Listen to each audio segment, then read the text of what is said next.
भाजपचे मुंबई अध्यक्ष अमित साटम यांनी ठाकरे मुंबईचा महापौर खान करतील असा आरोप केला होता। त्यालाच प्रत्युत्तर देताना उद्धव ठाकरेंनी अमित साटम यांचा चाटम असा उल्लेख करत खिल्ली उडवली होती। त्यालाच आता भाजपचे मंत्री नितेश राणेंनी पलटवार करत उद्धव ठाकरेंचा उद्धव वाकरे असा उल्लेख केलाय। तर साटम यांच्या अपमानाचा बदला आता जनता मतपेटीतून घेईल असा इशाराही त्यांनी दिलाय।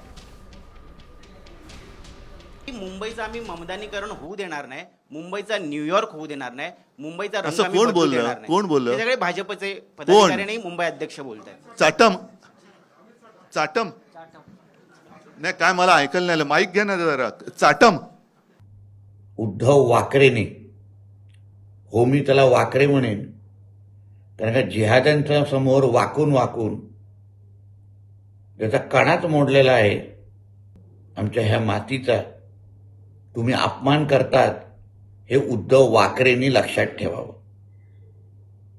मला विश्वास आहे की ह्या अपमानाचा बदला वचपा मुंबईतला राहणारा माझा कोकणातली जनता निश्चित पद्धतीने मतपेटीतून दाखवून देईल